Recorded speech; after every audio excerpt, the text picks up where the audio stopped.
Olá, leitores da Bíblia, bem-vindos ao dia 283.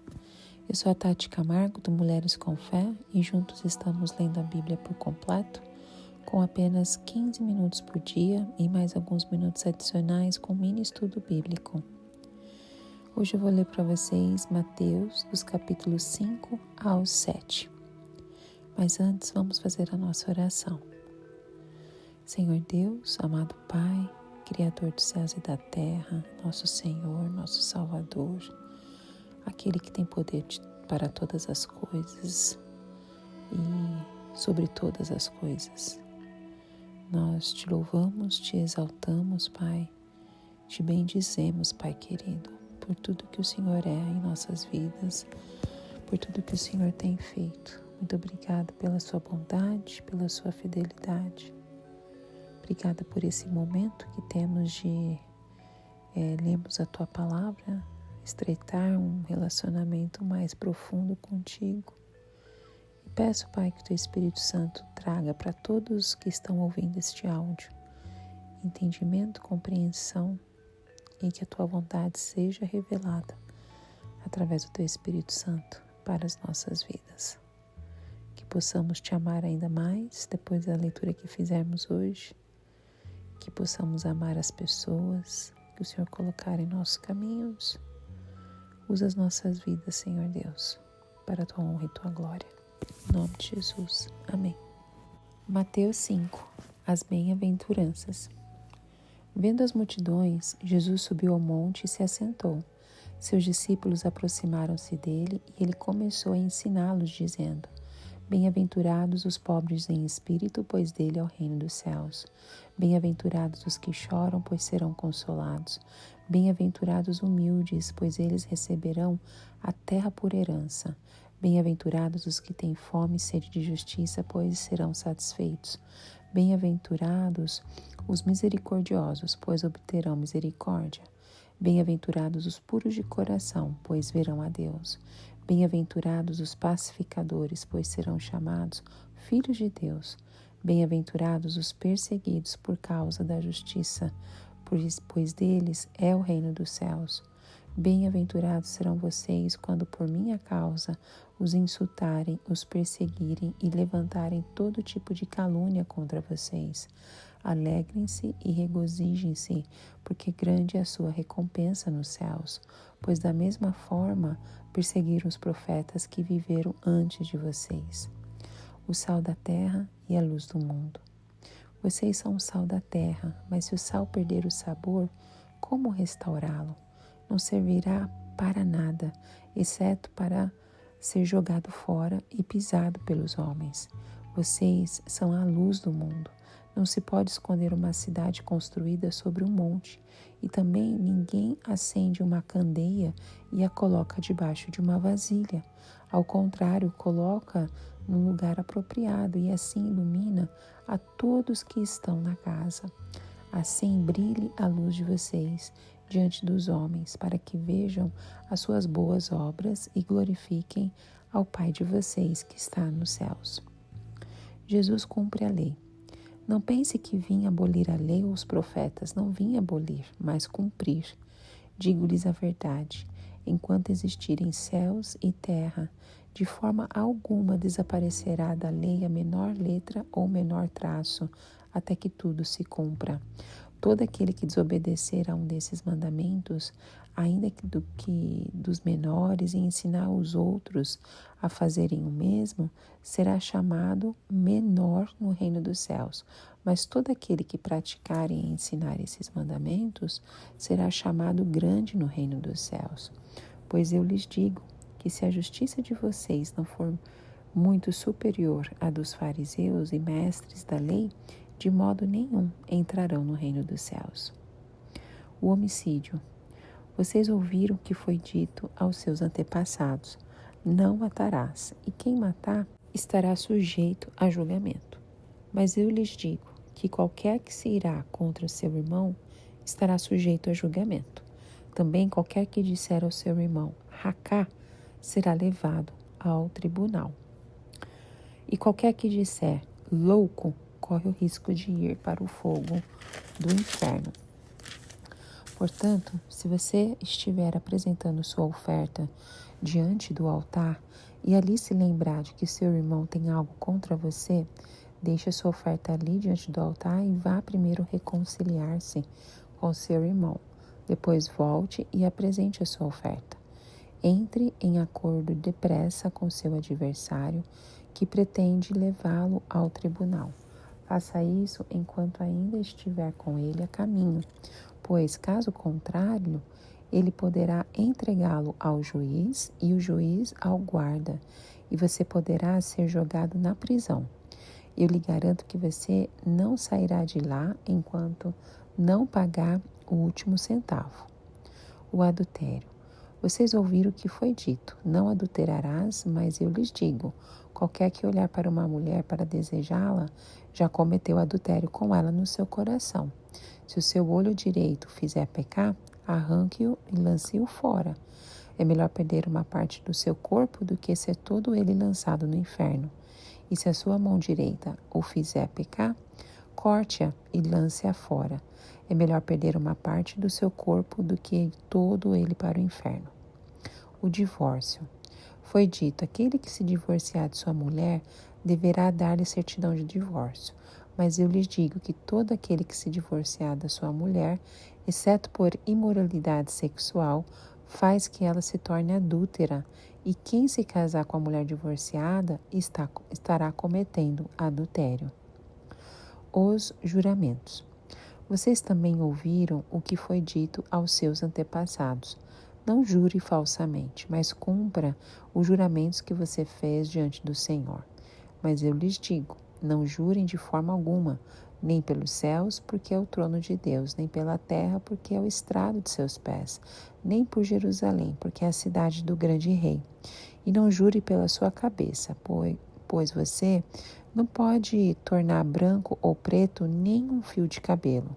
Seja o seu sim, sim, e o seu não, não. O que passar disso vem do maligno. A vingança. Vocês ouviram o que foi dito: olho por olho e dente por dente. Mas eu lhes digo: não resistam ao perverso. Se alguém o ferir na face direita, ofereça-lhe também a outra. E se alguém quiser processá-lo e tirar-lhe a túnica, deixe que ele leve também a capa. Se alguém o forçar a caminhar com ele 1 milha, vá com ele 2. Dê a quem lhe pede, e não volte as costas àquele que deseja pedir-lhe algo emprestado. O amor aos inimigos. Vocês ouviram o que foi dito: ame o seu próximo e odeie o seu inimigo. Mas eu lhes digo: amem os seus inimigos e orem por aqueles que os perseguem, para que vocês venham a ser filhos de seu Pai que estás nos céus, porque ele faz raiar o seu sol sobre os maus e bons e derrama a chuva sobre justos e injustos. Se vocês amarem aquele que os amam, que recompensa vocês receberão? Até os publicanos fazem isso. E se saudarem apenas os seus irmãos, o que estarão fazendo demais? Até os pagãos fazem isso. Portanto, sejam perfeitos como perfeito é o Pai Celestial de vocês. Mateus capítulo 6. A ajuda aos necessitados. Tenham cuidado de não praticar suas obras de justiça diante dos outros para serem vistos por eles. Se fizerem isso, vocês não terão nenhuma recompensa do Pai Celestial. Portanto, quando você der esmola, não anuncie isso com trombetas, como fazem os hipócritas nas sinagogas e nas ruas, a fim de serem honrados pelos outros. Eu lhes garanto que eles já receberam sua plena recompensa. Mas quando você der esmola, que a sua mão esquerda não saiba o que está fazendo a direita, de forma que você preste a sua ajuda em segredo, e o seu Pai, que vê o que é feito em segredo, o recompensará. A oração. E quando vocês orarem, não sejam como os hipócritas. Eles gostam de ficar orando em pé nas sinagogas e nas esquinas, a fim de serem vistos pelos outros. Eu lhes asseguro que eles já receberam sua plena recompensa. Mas quando você orar, vá para o seu quarto, feche a porta e ore ao seu Pai que está em secreto. Então o seu Pai, que vê em secreto, o recompensará. E quando orarem, não fiquem sempre repetindo a mesma coisa, como fazem os pagãos. Eles pensam que por muito falarem serão ouvidos.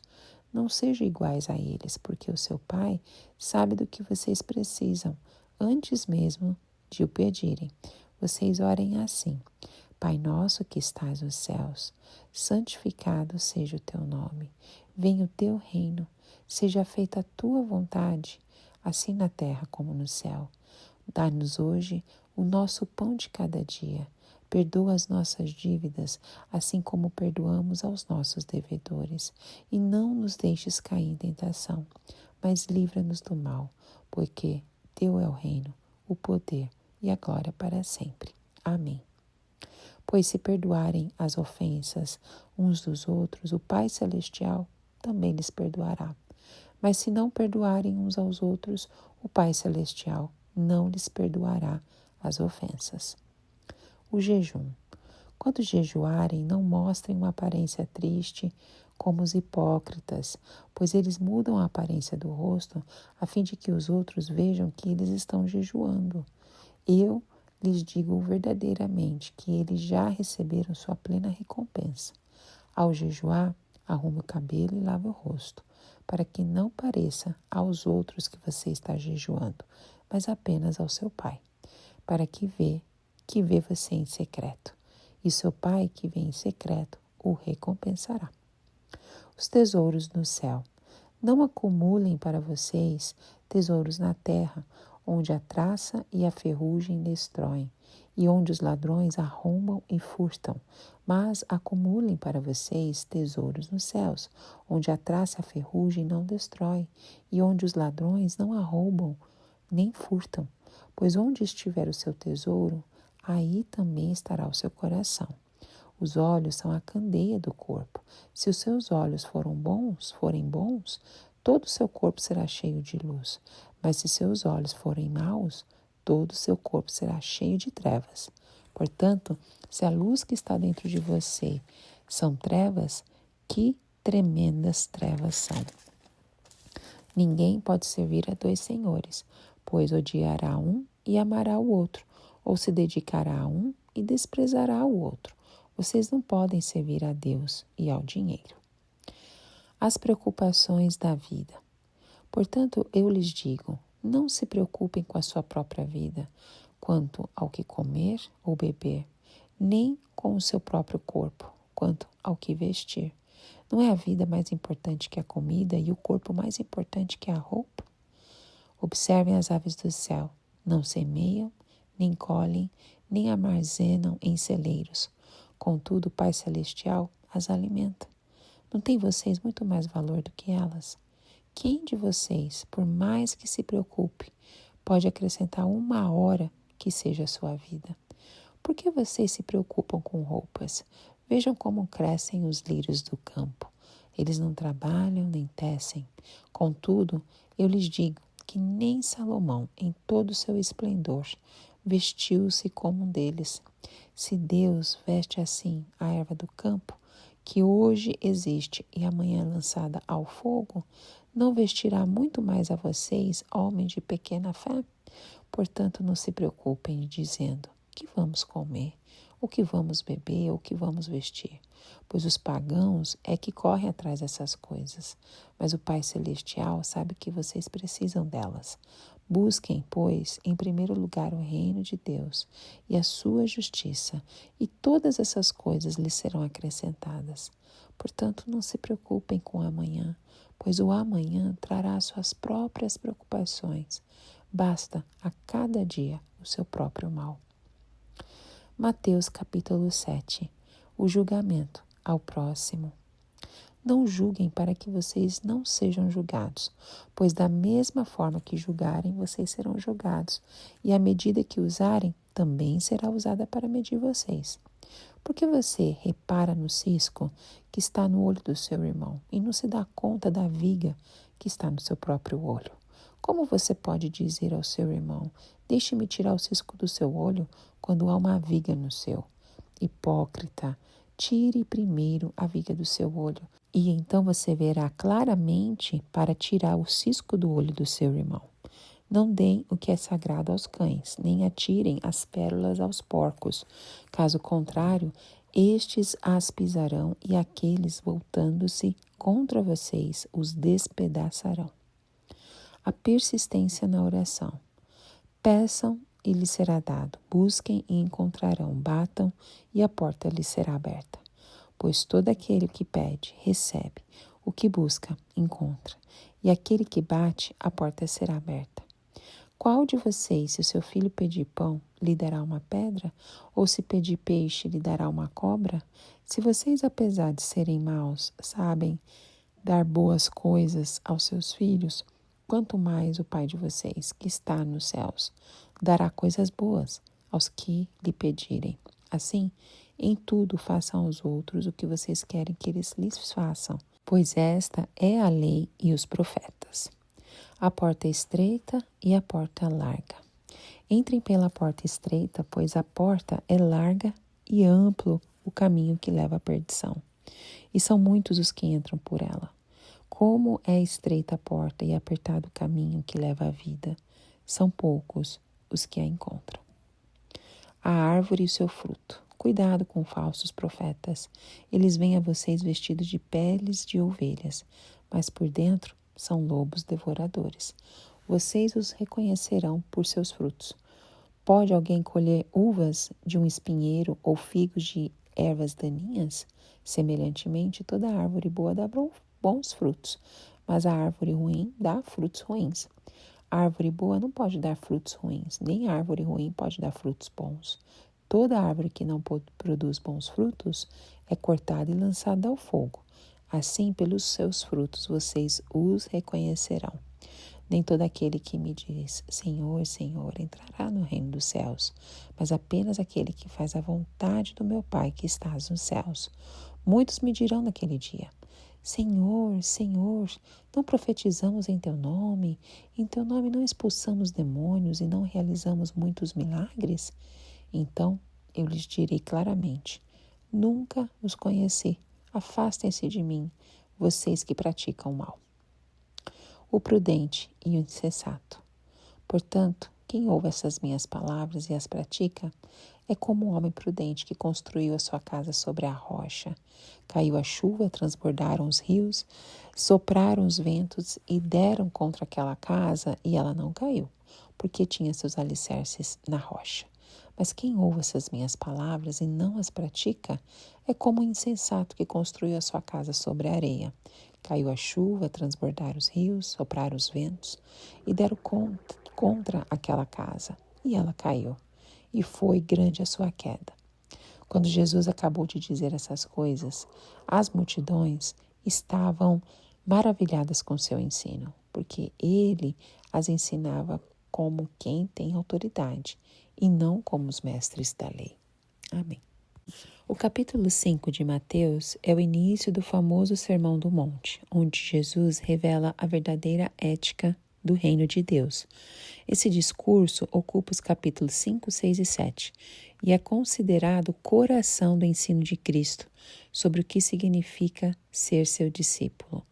Mateus escreve esse evangelho entre os anos 60 e 70 depois de Cristo com o propósito de apresentar Jesus como o Messias prometido e o verdadeiro rei, aquele que cumpre as profecias e revela o pleno significado da lei. Jesus sobe ao monte e começa a ensinar, não só seus discípulos, mas também as multidões que o seguiam.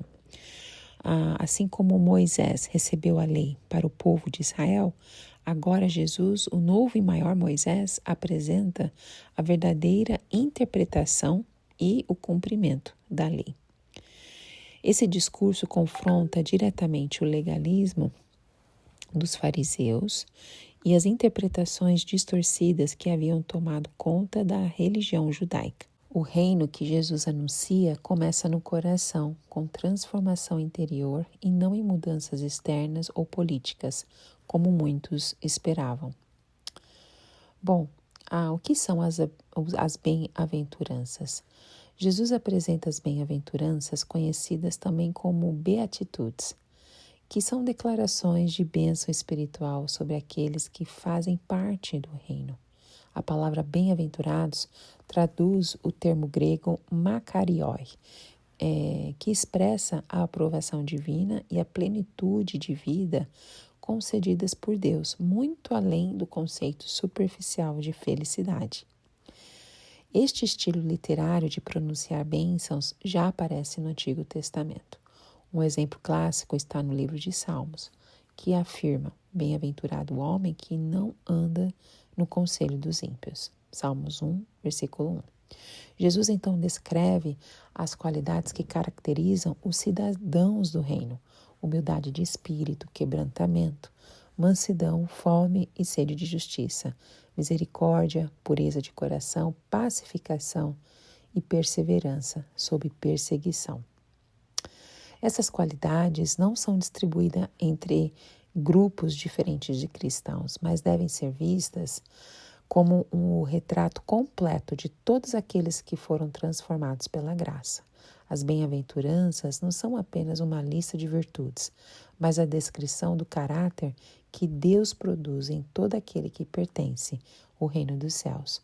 Além disso, as promessas de consolo, herança e recompensa não são conquistas humanas, mas dádivas da graça. O reino é concedido àqueles que reconhecem sua pobreza espiritual e o consolo vem para aqueles que choram por seus pecados. Qual que é o papel do cristão como sal e luz?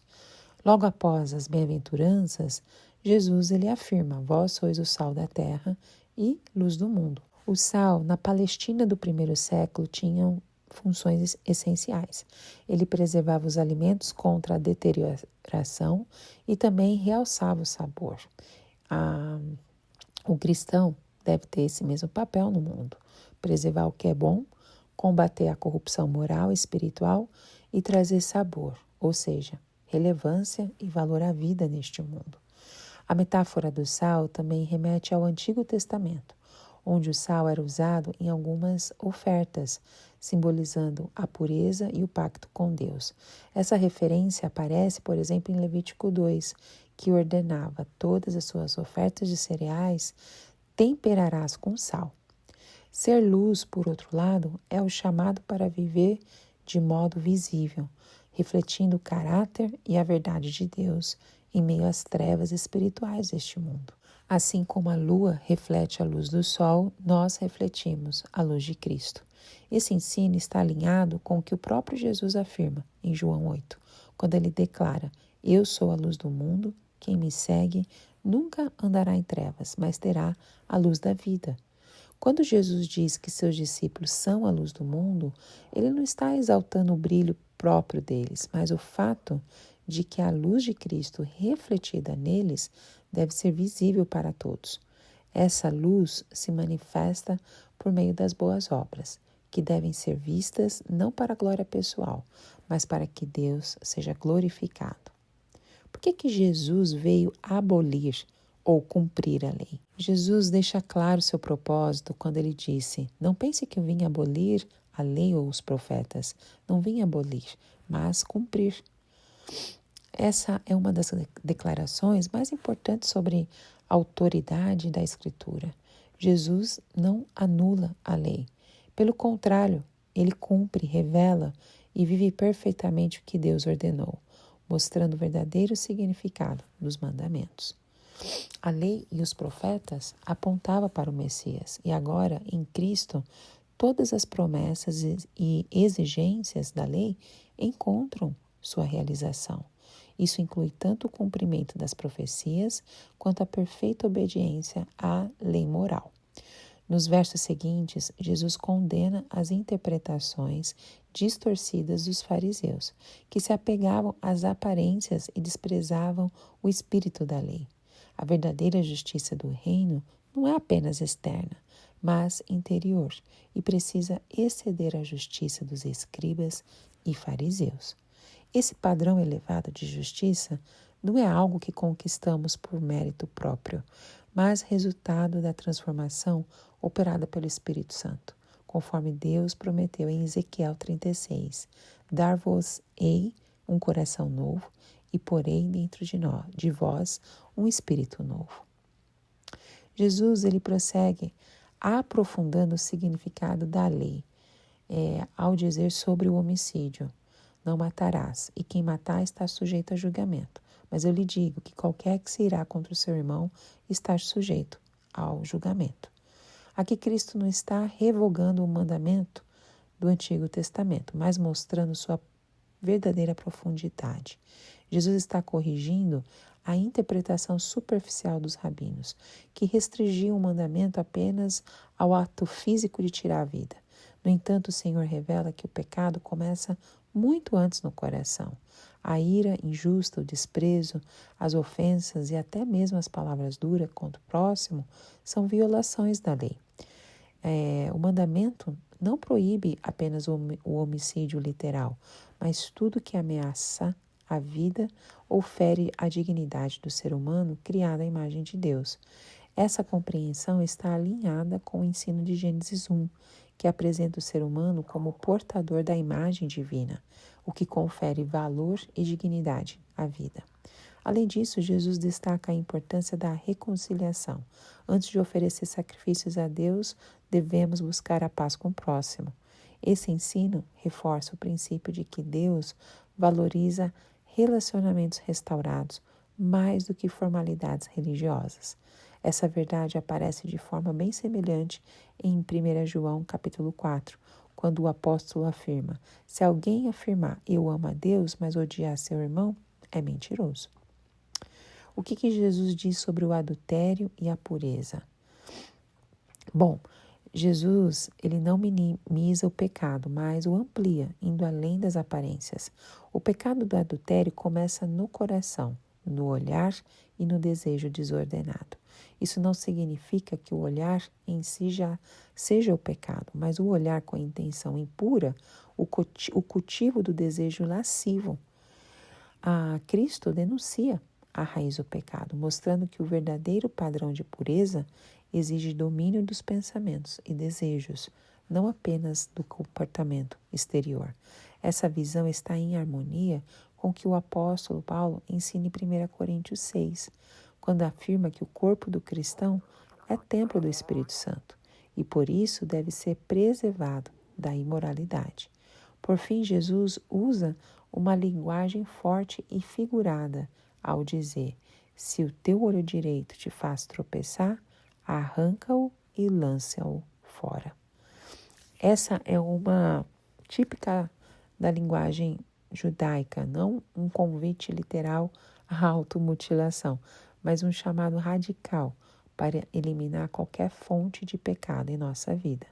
Jesus mostra que diante da pureza, nenhum sacrifício é grande demais. O apóstolo Paulo retoma esse princípio em Colossenses 3, onde ele diz: mortifiquem os membros do corpo que pertencem à terra, imoralidade sexual, impureza, paixão, desejos maus e a ganância. O que Jesus ensina sobre o divórcio? Jesus continua se aprofundando nessa compreensão. Na cultura judaica, o divórcio havia se tornado algo fácil e banal, especialmente entre os homens. Bastava entregar uma certidão e o casamento estava desfeito. O ensino de Moisés em Deuteronômio 24 havia sido deturpado, transformando algo que era exceção em uma prática comum. Jesus, porém, resgata o propósito original de Deus para o casamento, como registrado em Gênesis 2, onde o homem e a mulher são unidos por Deus e se tornam uma só carne. O divórcio, segundo Cristo, só se justifica em caso de infidelidade e, mesmo assim, não é obrigatório. Jesus condena o espírito leviano em relação ao casamento, chamando o seu povo à fidelidade e ao compromisso, algo que ecoa o padrão elevado de santidade e responsabilidade nas relações. O que Jesus ensina sobre os juramentos? Jesus aborda os juramentos e esse ensino não é uma condenação absoluta de todo e qualquer julgamento.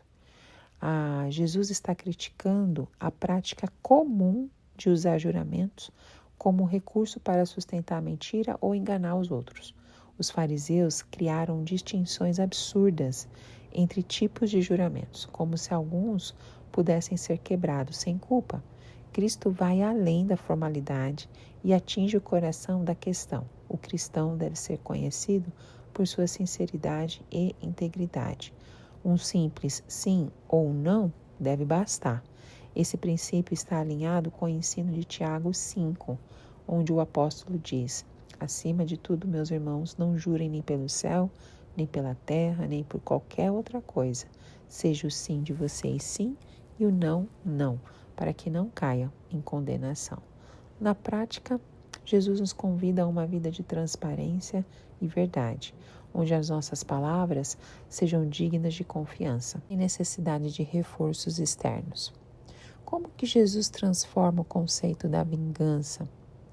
A famosa expressão olho por olho fazia parte da legislação do Antigo Testamento, estabelecendo limites para punições e impedindo excessos. Essa lei tinha um caráter jurídico, aplicada por autoridades, não por indivíduos em busca de vingança pessoal. Jesus, porém, vai além do princípio jurídico e aponta para a ética do reino de Deus, onde o discípulo é chamado a abdicar de sua sede por revanche. Jesus não está abolindo o sistema de justiça, mas ensinando que em nossas relações pessoais devemos responder ao mal com generosidade e paciência. O chamado para dar a outra face ou caminhar a segunda milha não incentiva a passividade diante de injustiças sociais ou abuso, mas revela um coração livre do desejo de retribuição egoísta. É a mesma atitude de Cristo diante dos seus algozes, conforme vemos em 1 Pedro, capítulo 2. E o amar os inimigos, o que significa isso? Embora o mandamento para amar o próximo estivesse claro na lei, lá em Levíticos 19, 18, a tradição rabínica distorceu o ensino, adicionando a ideia de odiar os inimigos. Jesus, porém, resgata o amor em sua forma mais sublime, o amor que não depende do mérito do outro, mas reflete o caráter de Deus. Afinal, Jesus afirma: ele faz raiar o seu sol sobre os maus e bons e derrama chuva sobre os justos e injustos. Esse amor não é sentimento superficial, mas é uma disposição ativa de fazer o bem, inclusive aqueles que nos ferem. Tal amor revela que somos, de fato, filhos de Deus, pois imitamos seu caráter gracioso. O chamado final, sede perfeitos como Deus, como perfeito é o vosso Pai Celeste, não significa perfeição absoluta aqui e agora, mas uma busca sincera pela maturidade espiritual, moldados pelo exemplo e pela graça de Cristo. Mateus capítulo 6 é a continuação do Sermão da Montanha, parte 2. Jesus começa esse trecho do Sermão do Monte nos alertando sobre um perigo sutil, transformar a fé em espetáculo. Ele diz: tenham cuidado de não praticar suas obras de justiça diante dos outros para serem vistos por eles. Ao ler isso, a gente pode nos lembrar como o nosso coração muitas vezes deseja reconhecimento, seja num post nas redes sociais, seja um elogio na igreja, um aplauso humano, pode se tornar um vício. As obras de justiça se referem a atos de devoção, como esmolas, orações e jejuns. Jesus não condena esses atos em si, mas a motivação é errada. Os fariseus, por exemplo, faziam questão de mostrar sua generosidade, tocavam literalmente trombetas para anunciar suas esmolas. Mas Jesus é direto: eu lhes garanto que eles já receberam sua plena recompensa. Ou seja, o reconhecimento dos homens é tudo que terão. Nada de aprovação divina, nada de tesouros eternos. Essa é a mesma realidade que aparece em Mateus 5, onde Jesus ensina que o reino de Deus se manifesta em atitudes humildes e sinceras. Depois de falar sobre generosidade, Jesus aborda outro pilar da vida cristã, a oração. Mas, novamente, ele denuncia o erro de transformar algo sagrado em show. A verdadeira oração não precisa de plateia. Jesus ensina: vá para o seu quarto, feche a porta e ore a seu Pai que está no secreto. É bom imaginar esse momento, um lugar simples, silencioso, só você e Deus. É ali que a oração encontra seu valor. Não é o volume da nossa voz, nem o vocabulário bonito que impressionam o Senhor. É a sinceridade. Jesus também nos alerta sobre as repetições vazias. Eles pensam que por muito falarem serão ouvidos. Não há necessidade de discursos longos ou palavras decoradas. Deus já sabe o que precisamos. A seguir, Jesus nos dá o modelo perfeito, a oração do Pai Nosso. Cada frase revela um princípio profundo. Pai nosso que estás nos céus, reconhecemos quem Deus é. Santificado seja o teu nome, almejamos que ele seja honrado.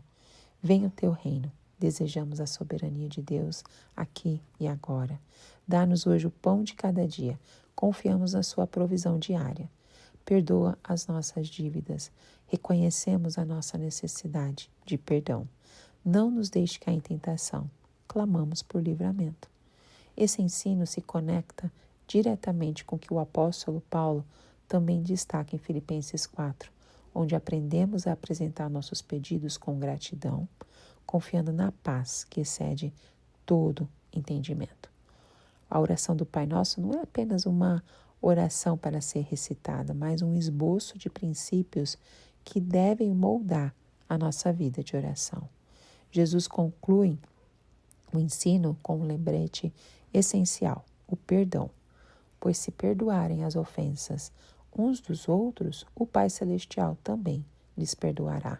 Isso mostra que a oração verdadeira transforma o coração. E um coração transformado perdoa. Depois ele fala sobre o jejum, que felizmente é uma prática esquecida, mas é muito poderosa. Pouco se fala sobre jejum, na verdade, mas Jesus o inclui entre as práticas fundamentais da fé. Ele diz, quando jejuarem, não é se jejuarem, é quando jejuarem. Ou seja, o jejum deve fazer parte da vida cristã. O problema, novamente, é a ostentação.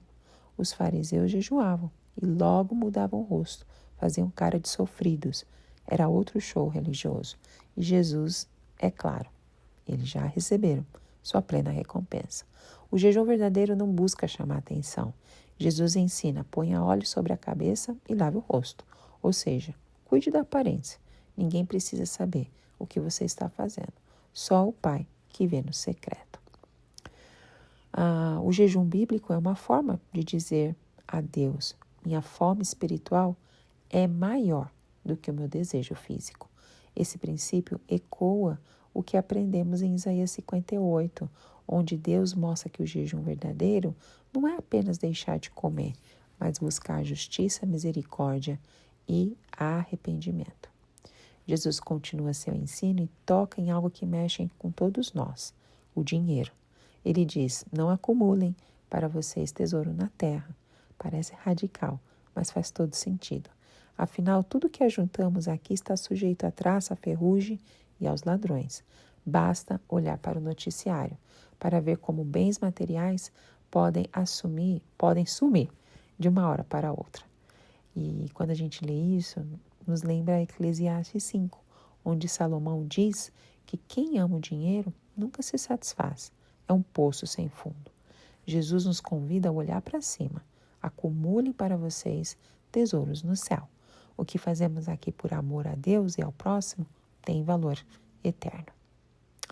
Jesus segue com a metáfora poderosa, os olhos são a candeia do corpo, ou seja, aquilo que direciona o nosso olhar influencia todo o nosso ser. Se os olhos forem bons, ou seja, generosos, puros, voltados para o bem, todo o corpo será iluminado. Mas se os olhos forem maus, egoístas, invejosos, gananciosos, haverá trevas. Por que é impossível servir a dois senhores? Jesus encerra essa parte do ensino com uma declaração que corta como espada. Ninguém pode servir a dois senhores. É impossível tentar agradar a Deus e ao dinheiro ao mesmo tempo. Cedo ou tarde precisaremos escolher. Ou amaremos um e rejeitaremos o outro. Então, precisamos vigiar. O dinheiro é útil, Mas quando vira Senhor, vira prisão. O verdadeiro Senhor é Cristo. E só Ele pode dar sentido, a paz à nossa vida. Jesus sabe que o medo do amanhã rouba a nossa paz. Por isso Ele nos diz, não se preocupe com as suas próprias vidas. Ele nos convida a olhar para as aves do céu. Elas não plantam, não colhem, não estocam e ainda assim Deus as alimenta. Se Deus cuida das aves, como não cuidará de nós, que somos teus filhos? E além disso, Jesus questiona, quem de vocês pode acrescentar uma hora que seja a sua vida? Ou seja, preocupar-se só cansa, mas não resolve nada. Jesus nos chama a contemplar outra lição prática, os lírios do campo. Eles crescem belos e vistosos, sem esforço, sem trabalho humano. Ele afirma que nem mesmo Salomão, com toda a sua glória, se vestiu como um deles. Mas nem o ouro de Salomão se compara à beleza simples e natural das flores criadas e cuidadas por Deus. Se ele faz isso com a relva do campo, que hoje existe e amanhã desaparece, imagine o quanto ele cuida de nós. E Mateus 7 encerra o Sermão do Monte, o discurso mais conhecido e impactante de Jesus. No capítulo 7, ele conclui seu ensino abordando o juízo, a oração, o discernimento e o perigo do falso discipulado. Jesus encerra o Sermão do Monte com uma série de contrastes que exigem decisão pessoal. Os que falam versus os que fazem, os que ouvem versus os que praticam, o caminho largo versus o estreito, os falsos profetas versus os verdadeiros discípulos. O famoso versículo, não julguem para que vocês não sejam julgados, é frequentemente mal interpretado. Não se trata de proibir o discernimento ou a avaliação do certo e do errado, mas sim de condenar o espírito hipócrita e condenatório. O termo julgar, carrega o sentido jurídico de emitir um veredito final de condenação. Ou seja, Jesus não proíbe o discernimento, mas sim o julgamento condenatório e arrogante. Jesus usa uma metáfora forte, porque você repara no cisco que está no olho do seu irmão e não se dá conta da viga que está no seu próprio olho. Ele condena o espírito crítico, que vê pequenos defeitos nos outros enquanto ignora os próprios pecados graves. O que Jesus revela sobre a oração? O convite à oração é um dos pontos mais altos desse capítulo 7. Peçam e lhes será dado. Busquem e encontrarão. Batam e a porta lhes será aberta. Jesus revela a generosidade do Pai Celestial, contrastando-a com as limitações humanas. Ele usa a imagem familiar do Pai terreno. Se vocês, apesar de serem maus, sabem dar boas coisas aos seus filhos, quanto mais o Pai de vocês que está nos céus. Aqui aprendemos que podemos nos aproximar de Deus com confiança, sabendo que Ele cuida de nós. No entanto, esse texto não deve ser interpretado como uma fórmula mágica para receber tudo o que pedimos. O contexto exige que o pedido esteja alinhado com a vontade de Deus. Jesus faz um alerta sobre a porta estreita. A imagem das duas portas e dois caminhos mostra que o discipulado autêntico é exigente e impopular. A porta estreita representa a fé em Cristo e o caminho apertado representa a vida de obediência, marcada por renúncia e fidelidade. Em contraste, o caminho largo e a porta espaçosa são agradáveis à carne, tolerantes com o pecado, atrativos à maioria, mas levam à perdição. Jesus também adverte nesse capítulo contra os falsos profetas, que se disfarçam de ovelhas, mas por dentro são lobos devoradores. Eles enganam com aparência de piedade, mas suas intenções são destrutivas. O critério para discerni-los é simples: vocês os reconhecerão por seus frutos. O caráter e as obras revelam a verdadeira natureza das pessoas. Talvez o trecho mais assustador deste capítulo 7 seja: nem todo aquele que me diz Senhor, Senhor, entrará no reino dos céus, mas apenas aquele que faz a vontade do meu Pai. Jesus revela que haverá pessoas que no dia do juízo se apresentarão diante dele como um currículo impressionante de obras religiosas, incluindo profecias, expulsão de demônios e milagres. No entanto, ouvirão: nunca os conheci. Afastem-se de mim, vocês que praticam o mal. O problema desses indivíduos não está em suas palavras ou obras externas, mas na falta de uma vida de obediência e submissão a Deus. Jesus conclui o Sermão do Monte com a parábola prática e profunda. 2 homens constroem casas, mas um sobre a rocha e outro sobre a areia. As tempestades vêm e só a casa sobre a rocha permanece. A rocha representa Cristo e seus ensinamentos. Quem ouve e a pratica as palavras de Jesus, constrói sua vida sobre fundamento firme. Quem ouve, mas não pratica, constrói sobre base frágil. As tempestades representam tanto as dificuldades da vida quanto o juízo final. Somente quem edifica sobre Cristo permanecerá. Bom, terminamos por aqui e esse capítulo é um chamado à autenticidade espiritual. Jesus confronta a religiosidade superficial, o julgamento hipócrita e o falso discipulado. Ele nos convida a construir uma vida sobre a rocha firme da obediência a Ele e buscar a Deus com confiança, a exercer discernimento e a trilhar o caminho estreito da salvação.